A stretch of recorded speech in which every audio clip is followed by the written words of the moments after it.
Lundi 15 décembre 2025. Merci de votre fidélité à la radio nationale du Mali. Il est 13h temps universel.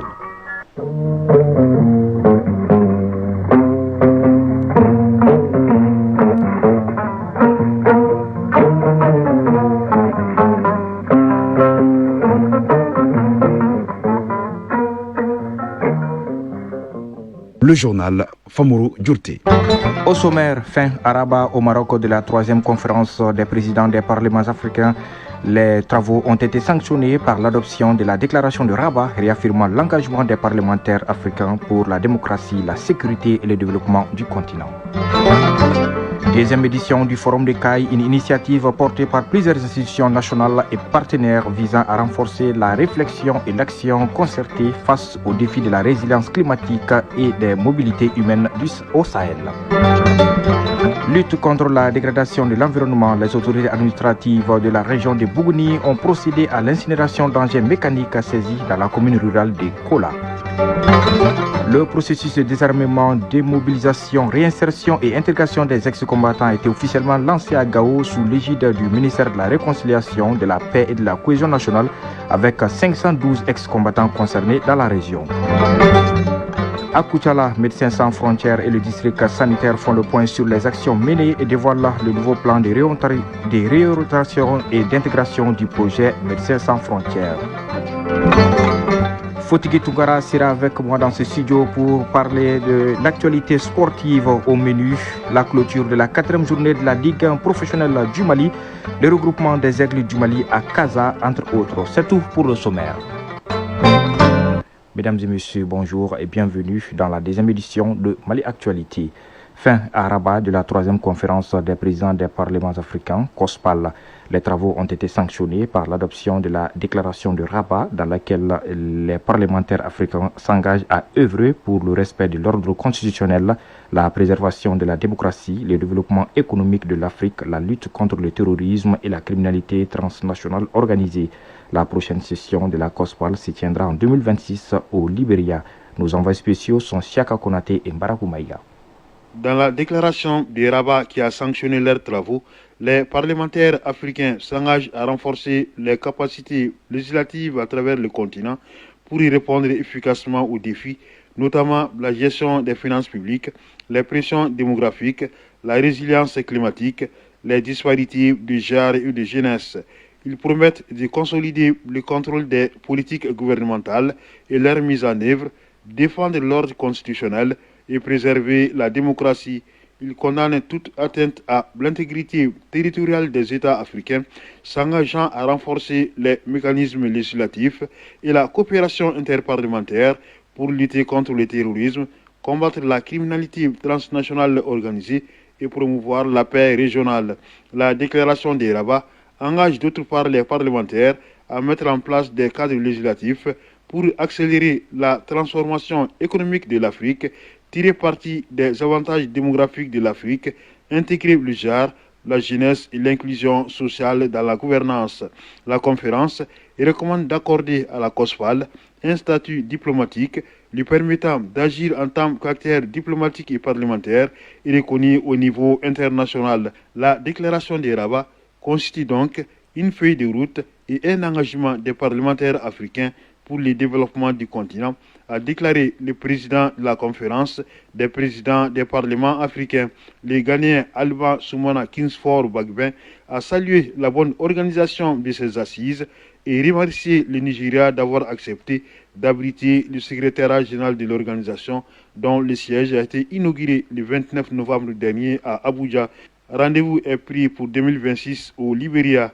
Pour joindre l'utile à l'agréable, les participants ont visité certains sites touristiques de Rabat, notamment le site archéologique du Chela, où se trouvent des vestiges d'une mosquée et d'une médresa, d'un village artisanal datant du XIVe siècle. Ils se sont également rendus au mausolée du roi Mohamed V, où se trouvent les tombeaux du père de l'indépendance du Maroc, décédé en 1961, du roi Hassan II, décédé en 1999, et de son fils le prince Moulay. Rabat, Chaka Konaté Mbarakou Maïga pour l'ERTR. On enchaîne directement avec la page inter tout en restant au royaume chérifien où de fortes pluies torrentielles ont provoqué hier dans l'après-midi de graves inondations dans la ville côtière de Safi, située sur la façade atlantique à environ 250 km au sud de Casablanca. Selon les autorités locales, au moins 37 personnes ont perdu la vie dans ces crues soudaines. Il s'agit de la pire catastrophe de ce type enregistrée dans le pays depuis au moins une décennie. Les chefs d'État et le gouvernement de la Communauté économique des États de l'Afrique de l'Ouest, CEDEAO, se sont réunis hier à Abuja, au Nigeria, à l'occasion du 68e sommet de l'organisation. Cette rencontre de haut niveau a été largement dominée par la récente crise politique au Bénin et en Guinée-Bissau. Toutefois, les dirigeants ouest-africains ont également réaffirmé que la lutte contre le terrorisme demeure l'une des priorités majeures de la CEDEAO. Prenant la parole, le président sierra-léonais Julius Maada Bio, également président en exercice de la conférence des chefs d'État et le gouvernement, a rappelé à ses pairs la nécessité de renforcer et de consolider une institution désormais composée de 12 États membres. Au Bénin, Sabi Yahi, fils de l'ancien président Boni Yahi et secrétaire aux relations extérieures du parti d'opposition Les Démocrates, a été interpellé hier à son domicile à Cotonou. À ce stade, les raisons de son arrestation n'ont pas été rendues publiques par les autorités. Dans un communiqué, le parti Les Démocrates exige sa libération immédiate et demande que toute la lumière soit faite sur ce qu'il qualifie d'enlèvement. Cette interpellation intervient une semaine après une tentative de renversement du pouvoir du président Patrice Talon, dans un contexte politique particulièrement tendu dans le pays. Et enfin, aux États-Unis, le président Donald Trump poursuit sa politique de durcissement à l'égard de l'immigration. Ce week-end, son administration a mis fin au statut de protection temporaire accordé aux ressortissants éthiopiens vivant sur le sol américain. Cette décision intervient un mois après une mesure similaire visant les citoyens du Soudan du Sud. Jusqu'ici, près de 5000 Éthiopiens bénéficiaient de ce statut légal temporaire. Les ressortissants éthiopiens concernés disposent à présent d'un délai de 60 jours pour quitter le territoire américain, faute de quoi ils s'exposent à des mesures d'expulsion. Retour au Mali, lancement à Gao du désarmement, démobilisation, réinsertion et intégration des ex-combattants piloté par le ministère de la Réconciliation, de la Paix et de la Cohésion nationale. La phase de Gao va concerner 512 ex-combattants de la région. Les détails avec Aliou Idrissa Maïga. Le Mali est en marche vers la paix et la stabilité. Pour la réussite de la paix, il faut des actions concrètes. C'est dans cette optique que le ministère en charge de la réconciliation, de la paix et de la cohésion nationale a enclenché le processus de désarmement, de mobilisation, réinsertion et intégration des ex-combattants dans plusieurs localités de notre pays. La phase régionale de Gao vient d'être lancée. Colonel Niamé Keïta, chef du site de DDRI Gao. Les opérations de DDRI 2025 portent sur l'intégration de 2000 ex-combattants dans les forces armées maliennes en tant que soldats de deuxième classe. Elle témoigne de la ferme volonté du gouvernement malien de démobiliser les groupes armés et de consolider durablement la réconciliation nationale. Contrairement aux autres processus DDR conduits dans notre pays, ce processus est une appropriation nationale, totalement financée sur le budget national. Et cette première phase du processus DDRI cible 512 ex-combattants de la région de Gao. Abou Zeidou Ousmane Maïga, président de la coordination des autorités et légitimités traditionnelles de la région de Gao. C'est aujourd'hui que Gao démarre sa paix et je vous le confirme au nom des représentants des populations de Gao, d'Abakwera à Lemsanga. Les légitimités vous accompagneront 8 jours pour retrouver cette paix. Pour les autorités régionales, ce processus est un pas vers la paix et la réconciliation. Mamadou Diakité, directeur de cabinet du gouverneur de la région de Gao. Cette année, il est totalement malien sur la forme et sur le fond. L'objectif ultime est la paix irréversible pour notre peuple qui, depuis 2012, vit dans un océan d'insécurité. Au niveau du site du DDRI de Gao, les travaux se déroulent normalement sous la vigilance des commissions chargées du désarmement, démobilisation, réinsertion et intégration des ex-combattants. Maki Sissoko, du ministère de l'administration territoriale. Tout ex-combattant va être enrôlé. Que tu sois enrôlé auparavant ou pas, nous, ce qui nous concerne, tu vas avec ton acte de naissance. Tu ne peux pas être enrôlé sans acte de naissance pour faire une fiche individuelle. Après la cérémonie de lancement, le colonel Niamé Keïta, chef du site de Gao, a fait visiter le dispositif du DDRI aux autorités. Gao, Ali Idrissa Maïga et Youssouf Samake pour l'ORTM. Lutte contre la dégradation de l'environnement. Le ministère en charge des questions environnementales poursuit sa mission dans la région de Bougouni. Le gouverneur de la région, le général de brigade Ousmane Wele, a procédé dans la commune rurale de Kola à l'incinération des engins mécaniques saisis. Après l'incinération, le gouverneur s'est rendu sur le terrain pour constater les dégâts causés par ces machines. Le point avec Abdul Karim Konaté. Le ministère en charge des questions environnementales passe à la vitesse supérieure dans le cadre de la lutte contre l'orpaillage par dragage sous toutes ses formes. C'est dans ce cadre qu'une délégation du dit ministère a effectué une mission dans la région de Bougouni. Il s'agissait de récolter et incinérer toutes les dragues et crachères qui opèrent sur les lits des fleuves dans la région de Bougouni. Opéry Berté, chef d'antenne du Haut-Niger. L'environnement subit vraiment une agression terrible aujourd'hui et il faudra y mettre fin. Et c'est pourquoi le gouvernement, ces dernières semaines, a décidé que les services techniques se mobilisent pour vraiment remédier à cette dégradation. Dans la commune rurale de Kola, cercle de Bougouni, les conséquences de ces pratiques malsaines sont déjà visibles. Sekou Diakité, deuxième adjoint au maire de la commune rurale de Kola.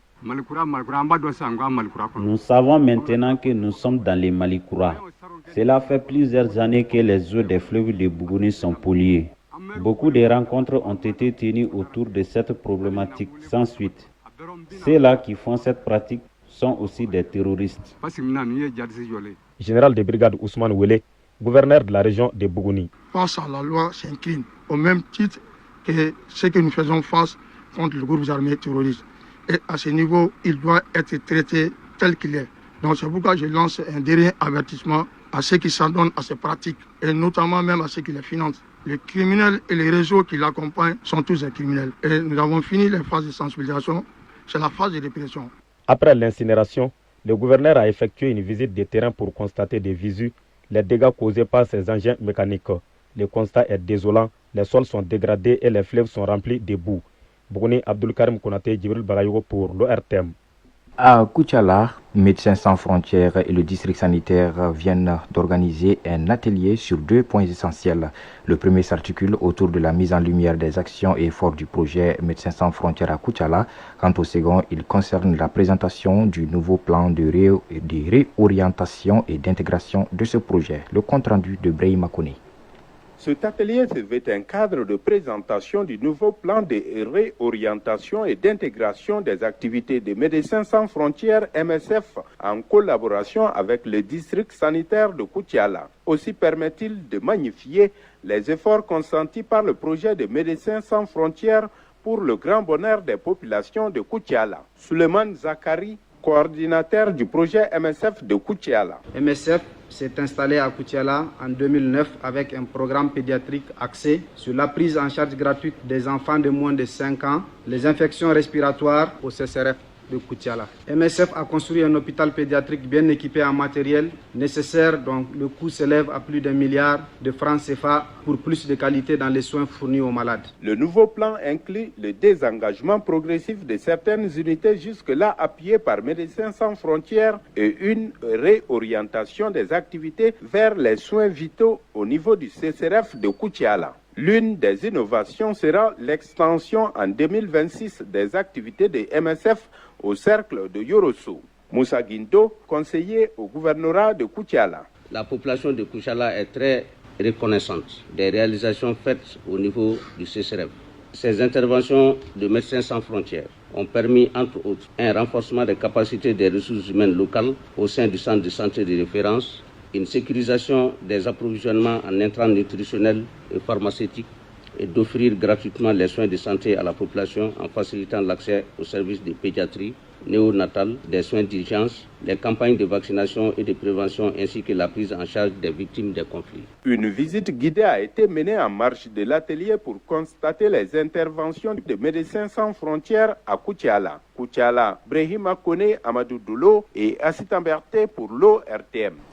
Tenue à Caï de la 2e édition du Forum de Caï, porté par la CEFOM, le conseil patronal de la région de Caille, la municipalité, le service de coopération et d'appui culturel de l'ambassade de France au Mali, le conseil régional de Caille, entre autres. Ce forum a pour objectif d'animer une dynamique de réflexion et d'initiative afin de répondre aux enjeux de résilience climatique et de mobilité humaine au Sahel à travers une grande mobilisation des acteurs avec des participants venus de divers horizons. Suivons le compte-rendu de Kabadjara.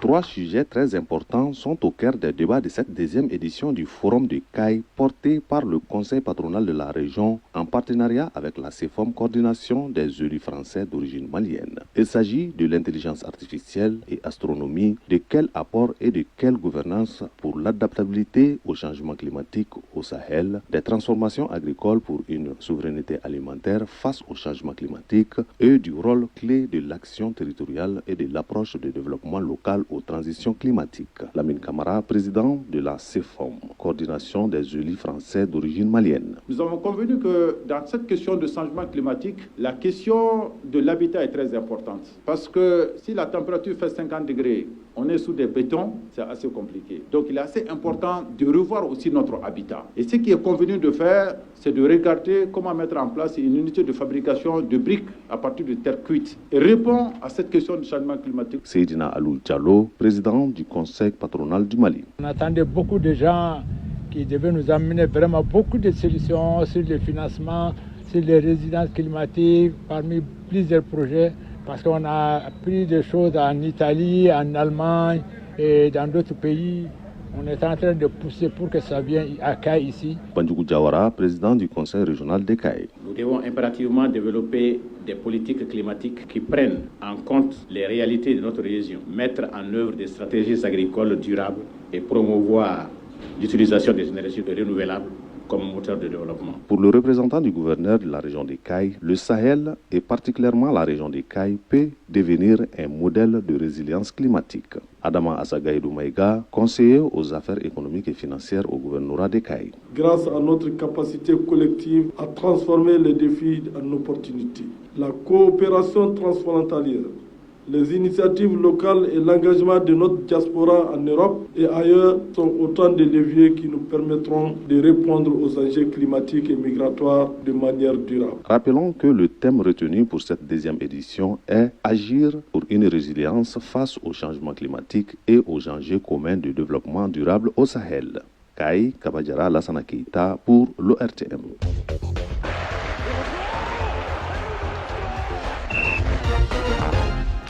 Comme annoncé dans les titres, il m'a rejoint dans ce studio pour la page sport. Bonjour Fotiki Tungara.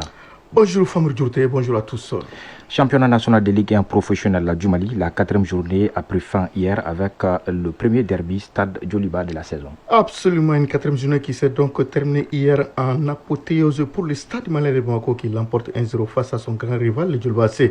L'unique but de la partie est inscrit à la 53e minute de jeu par les défenseurs du Stade de Babé Diarra suite à une balle arrêtée. Presque un mois après le premier classico de cette saison en finale de la Super Coupe du Mali, le 16 novembre dernier, les Blancs de Bamako récidivent et confirment ainsi leur succès 1-0 face aux Rouges.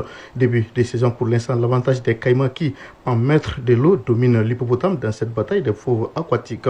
Dans l'autre rencontre d'hier, totalement dans l'ombre du derby, les 11 cratères de Nyarela ont perdu contre Afé 1-0. Autre résultat de cette 4e journée, le FC Malkoura s'est incliné devant la Siral de Bamako 3-0. L'AS Bakadian a perdu contre Bingham FC 2-0. L'Issois a battu le FC Diarra 2-1. L'AS Bougouni a gagné contre l'ASCO 2-1. L'équipe de Bougouni qui enregistre ainsi sa toute première victoire de la saison. L'AS Bougouba et Derby Academy ont fait match nul 0-0. CAN Maroc 2025, le regroupement des Aigles a commencé à Casablanca.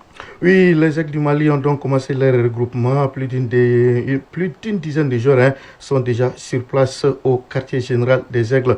Il s'agit en l'occurrence de Ousmane Kamara, Djigui Diarra, Mohamedou Doumbia, Mamadou Kamara, Amadou Aïdara Doudou, Alou Dieng, Mamadou Samassa, Nathan Gassama, Ibrahim Sissoko, Ismaël Diawara, Mamadou Fofana, Abdoulaye Diaby et Mamadou Doumbia qui ont rejoint le groupe dans la nuit. Coupe arabe FIFA Qatar 2025, la demi-finale se joue ce lundi. Demi-finale à l'issue de laquelle l'affiche de la finale de cette édition 2025 de la Coupe arabe FIFA sera connue. En première demi-finale cet après-midi, le Maroc, le Maroc donc qui va affronter les Émirats Arabes Unis à partir de 14h30. Puis dans l'autre rencontre aux environs de 17h30, l'Arabie Saoudite jouera contre la Jordanie. Les vainqueurs de ces deux demi-finales se croiseront en finale jeudi. Je rappelle qu'en quart de finale, les Émirats Arabes Unis ont éliminé l'Algérie 2-1. La Jordanie a écarté l'Irak 1-0. L'Arabie Saoudite a éliminé la Palestine 2-1. Maroc a écarté la Syrie 1-0. Le nom du meilleur joueur FIFA de l'année 2025 sera dévoilé demain mardi. Ce sera au cours d'une cérémonie à Doha, au Qatar. Oui, la nouvelle a été publiée hier dimanche par la FIFA qui communique que le lauréat du titre de The Best FIFA Football Award 2025 sera connu demain mardi, le 16 décembre 2025, à l'issue d'une cérémonie organisée à Doha, au Qatar. L'événement se tiendra à la veille de la finale de la Coupe intercontinentale de la FIFA Qatar 2025 entre les PSG et Flamengo du Brésil. La cérémonie récompensera le meilleur joueur, joueuse, entraîneur de l'année selon le communiqué de la FIFA. En amont de la cérémonie, les noms des meilleurs gardiens et des meilleurs supporters seront également révélés.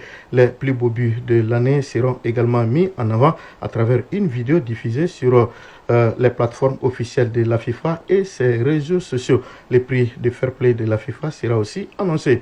Le Marocain Achraf Hakimi du PSG et l'Égyptien Mohamed Salah de Liverpool figurent dans la liste restreinte du joueur de la FIFA. Ils sont en concurrence avec notamment Ousmane Dembélé, Henry Kane, Kylian Mbappé, Pedri, Rafinha, Vitinha ou encore Lamine Yamal. La cérémonie sera diffusée en direct et gratuitement sur FIFA.com à partir de 20h heure locale, mais 17h temps universel. Merci beaucoup Fotgui pour cette passe bien fournie. Merci à vous aussi.